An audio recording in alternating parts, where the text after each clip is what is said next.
Welcome to the Hashimoto's Doctor Podcast. You're now part of a growing community of people determined to take their health back through education and self-empowerment. But because of the healthcare system today, we don't have access to the types of healthcare that we want. So we have to do things differently. We've got to do things smarter, and we do that by becoming our own advocates. This podcast will give you the perspective and thoughts of one of the world's leading Hashimoto's doctors. So let's get started. Hi everyone, Dr. Shook here. I hope you're doing well today. In today's podcast, I want to talk to you guys about an extremely important topic and something that you probably don't often think about as associated with Hashimoto's or hypothyroidism, but it definitely is, and this particular subject is important for so many different conditions and diagnoses that it's absolutely crucial. A lot of you may be aware of and may have heard me speak about neurodegenerative conditions. So these are brain-based disorders like dementia, Alzheimer's, Parkinson's. And you know that I've talked about the epidemic that we see and that we're faced with and how these numbers are just exploding. And a lot of those processes are being driven by inflammation or inflammatory processes within the brain, even neurological autoimmunity, which is much more common than people realize. Whenever we check and we do multiple tissue antibody panels, which is basically looking at a lot of different human tissues and whether or not the immune system is attacking them, we very frequently find that neurons, which are nerve cells, are being attacked one way or the other. Either the coating of the nerve cell, the junction or the area where nerve cells come really close to one another called the synapse. Something is being attacked within the nerve cell. We usually look at about 4 different components of these neurological tissues to see if they're being attacked, because quite frankly, they're attacked more frequently in people that have Hashimoto's. There's a higher rate of cerebellar, which is the back part of the brain, autoimmunity in those with Hashimoto's, because there's a similarity in the structure of TPO, which is a commonly attacked enzyme in the thyroid that's associated with Hashimoto's, and your cerebellar tissue. They look similar. But really, what I want to talk about today, guys, is something that drives brain inflammation, and that is concussions. Now, a lot of people don't realize this, but concussions have been shown to triple suicide risk. That's right. If you didn't know that, concussions have been shown to triple suicide risk.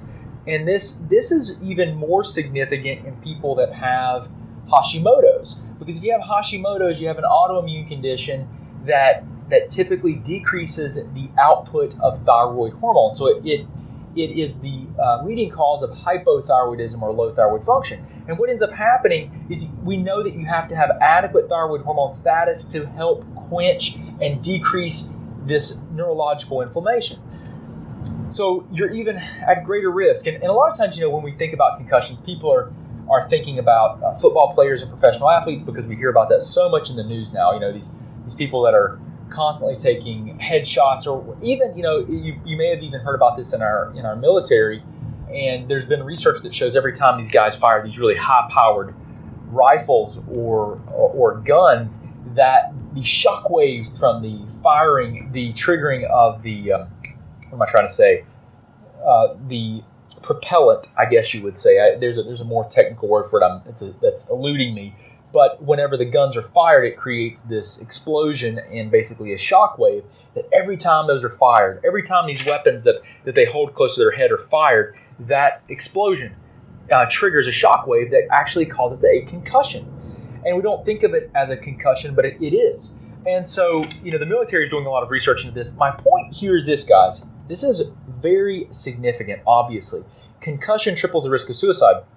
A research study found that just one concussion can triple the long-term risk of suicide in people that are considered healthy. This is unbelievable, guys. This is a huge, huge thing to consider.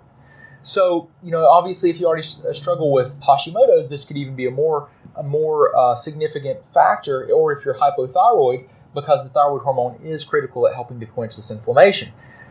This is really, really important, because they found, in the research study that I looked at, they actually saw that on average, suicide occurred nearly 6 years after the concussion. 6 years. It's a long time. And it was also, they found that there was increased risk with additional concussions. So it's very, very interesting. And so when you look at this, you can say, well, okay, well, what's the connection here? And really what they found was that concussions cause brain inflammation.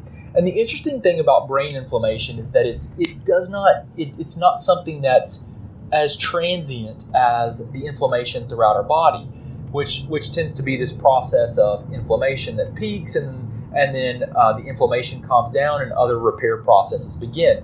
In the brain, it's more, a better analogy is like a slow burning forest fire, where the fire is burning, leaves along the forest floor, and it's just this self-perpetuating, as long as there's fuel there, it just keeps burning it. That's what happens in the brain. These inflammatory processes can continue for years and years. So we have to utilize strategies to help quench that inflammatory process.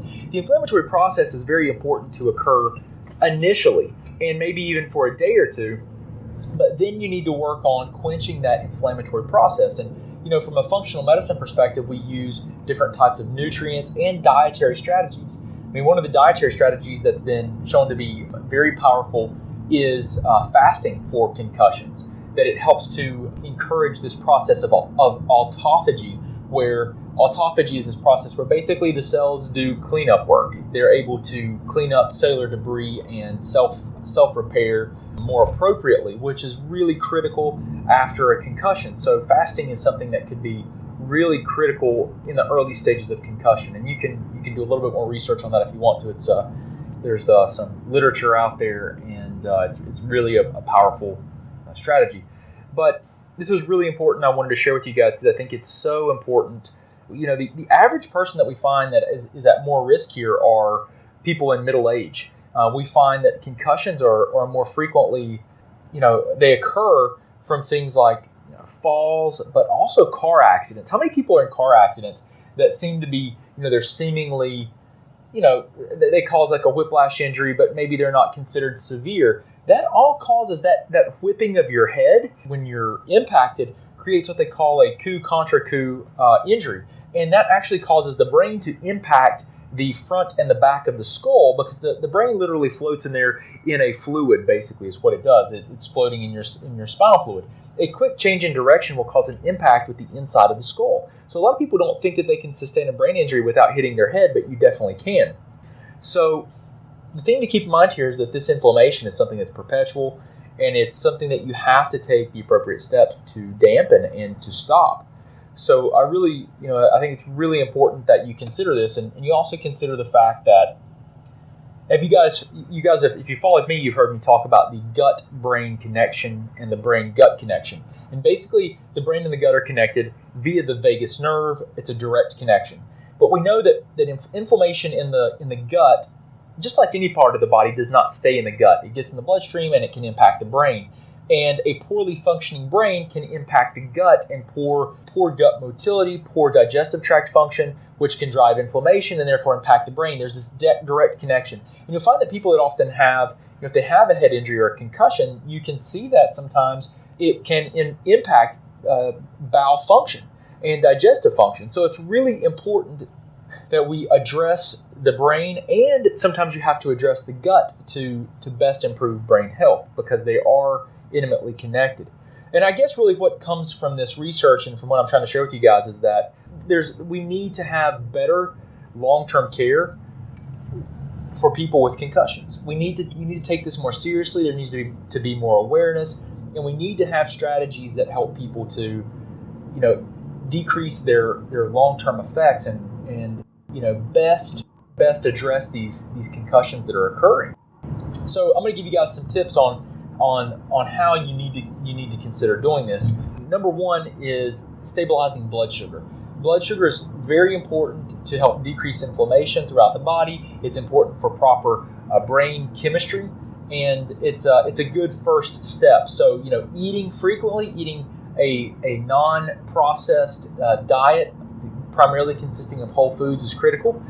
Another thing is going to be removing inflammatory triggers. So if you're eating a whole foods diet, you might think, well, I'm going to eat wheat because it's, even if you eat it in a less processed form, but gluten can often be inflammatory for people.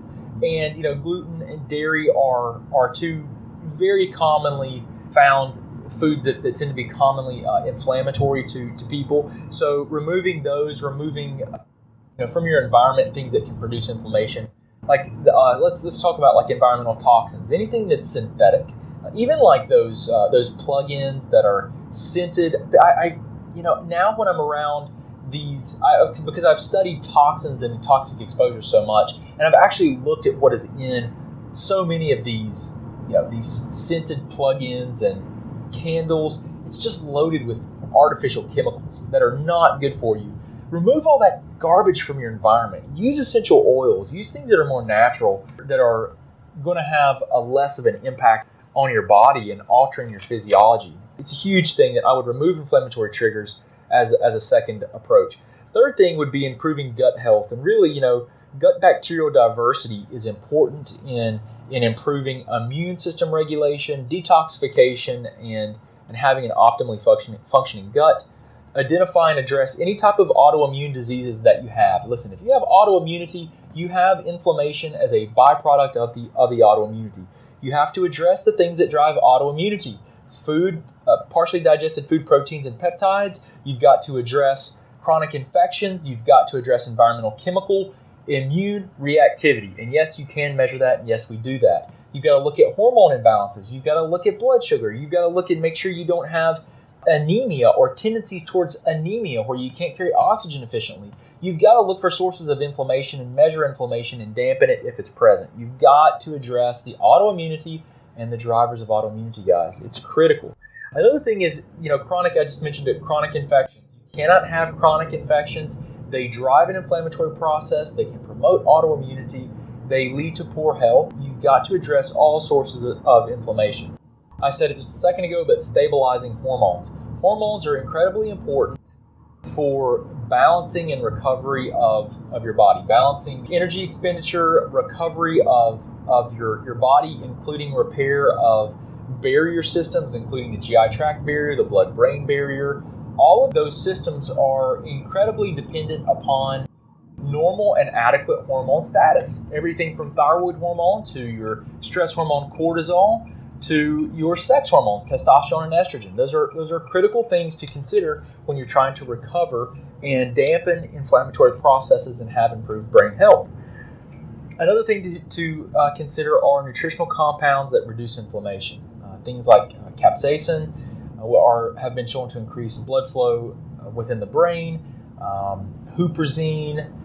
There's numerous compounds, N-acetylcysteine, lots of different things that can help with. We use extensive nutraceuticals that have been shown to have different physiological effects to support many of the problems I just mentioned, whether it be immune system regulatory function, increasing blood flow, you name it, encouraging better hormonal feedback loops, so brain signaling of your glands' production of hormones, supporting blood sugar regulation, nutrient status for better blood cell health. All those things are relevant and important, and nutritional strategies can be and should be utilized to help your body function optimally as naturally as we possibly can. So if you guys are struggling with issues or you feel like you need some help, let us know. We'll do everything that we can to help you. But guys, I really appreciate you hanging out with me today. Hope I didn't get too long-winded, but this is a really, really important subject because there's so many people that suffer with these issues, and they think that it's normal to have the depression that they have, or it's normal to have some of the thoughts that they have. And the reality is that they may be suffering from a post-concussive inflammatory process that is really wreaking havoc and creating a cascade of problems. So it's really, really important. I want to share this with you guys. I hope this helps you out and helps you to better, understand your health so that you can be your own advocate. You can be a better partner with your healthcare providers and ultimately, take your health back. It's my mission to change one person's life at a time. And if I can do that, I know it'll improve your family's health, your community's health, and ultimately the world. So guys, if you need help, please do reach out to us. And no, don't struggle. If you feel like you need help one-on-one, we do work with a very limited number of people. Right now, it's about 2 new people that we work with one-on-one. where we go very deep and we help them with getting extensive testing and trying to unwind these problems to the best of our ability. But I appreciate you guys so much. Hope you have a wonderful, wonderful day, and I look forward to hanging out with you and talking to you again soon. Thanks. Thanks so much for listening. We hope you enjoyed hanging out behind the scenes with Dr. Shook. You can also talk with and learn from Dr. Shook through Facebook Live on our Facebook page at the Office of Dr. Brad Shook. Don't forget, you can also get access to our videos, guidebooks, and thyroid programs at www.drbradshook.com. Oh yeah, and don't forget one more thing. We can change the world one person, one family, and one community at a time. Until next time, remember, today is your day, and no one will tell you who you are and what you can be.